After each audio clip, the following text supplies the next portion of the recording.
Hey guys, today I'm going to show you guys the fundamentals of weight training and how to do some exercises. Let's go.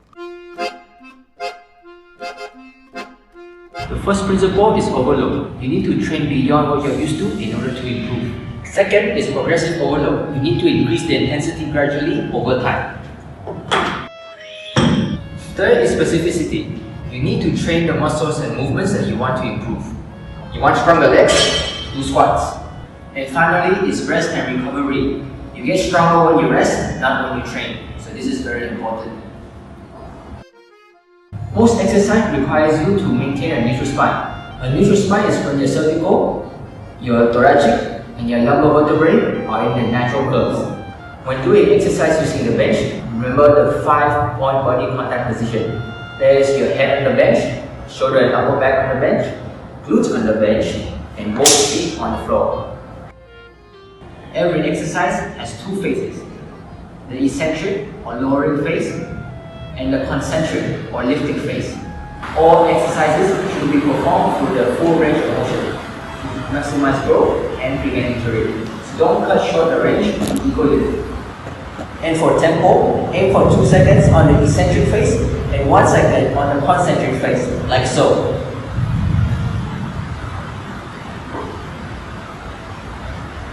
One, two, one. If you feel joint pain, you can adjust the range of motion to fit you. Inhale during the eccentric phase and exhale forcefully during the concentric phase. Core bracing is a useful tool to help you stabilize your spine and generate power. To brace, inhale deeply into your belly and contract your abs as if someone is about to punch you. Press your hands into the sides of your torso, and when done correctly, you'll feel your belly pushing your hands outward. But don't hold your breath for too long, otherwise you might faint.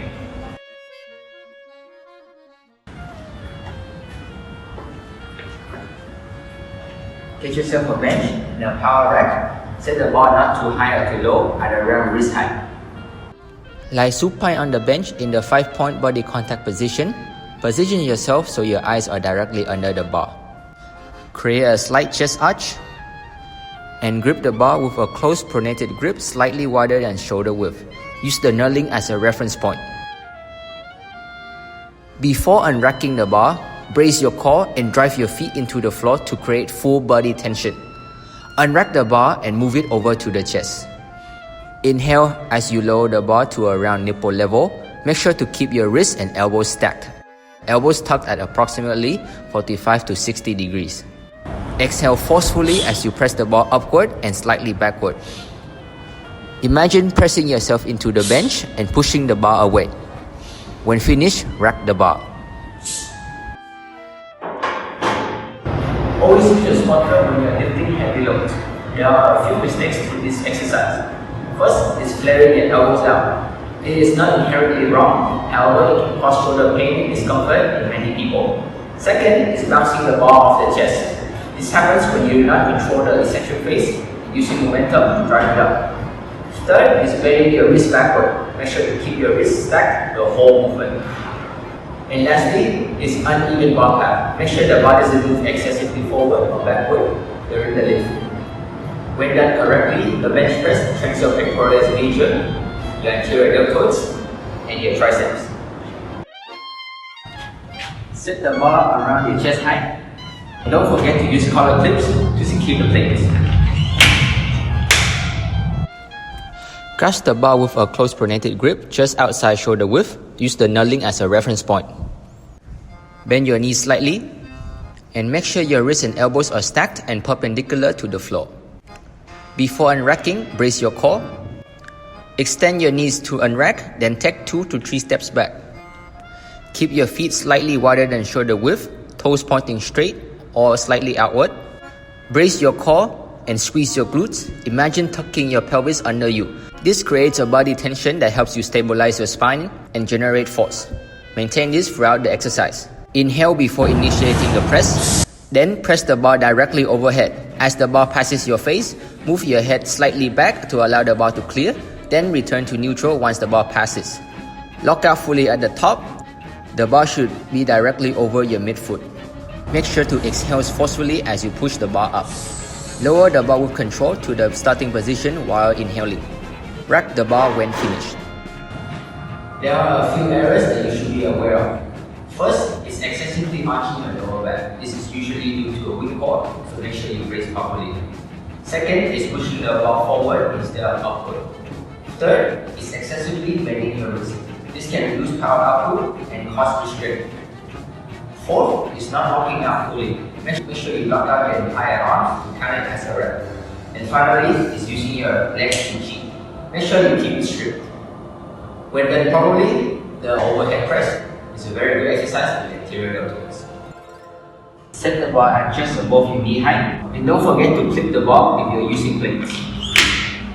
Stand facing the bar with feet shoulder width apart. Grip the bar just outside your knees using a close pronated or alternated grip. Bend your knees slightly, brace your core, and extend your knees to lift the bar up. Take 2 to 3 steps back. Make sure your feet are shoulder width apart, toes pointing forward or slightly outward. Keep your arms extended, imagine they are hooks to hold the bar. Establish a neutral spine position. Brace your core and focus on a point 2 to 3 meters in front. Bend your knees slightly and hinge at the hip by pushing your hips backward. Imagine trying to touch the wall behind you with your glutes. Inhale as you lower the bar and keep the bar close to your legs throughout the movement. Maintain the neutral spine position throughout this exercise. Lower the bar until you feel a strong stretch in your hamstrings and glutes, or you feel like you cannot go back further anymore. Then drive your hips forward to return to the starting position, squeezing your glutes at the full lockout. Exhale forcefully as you drive your hip forward. Re-rack the bar once you are finished. Here are some common errors that you should be aware of. First is grounding your lower back. Make sure you maintain a neutral spine position throughout. Second is drifting the bar forward. Make sure to keep it close the entire time.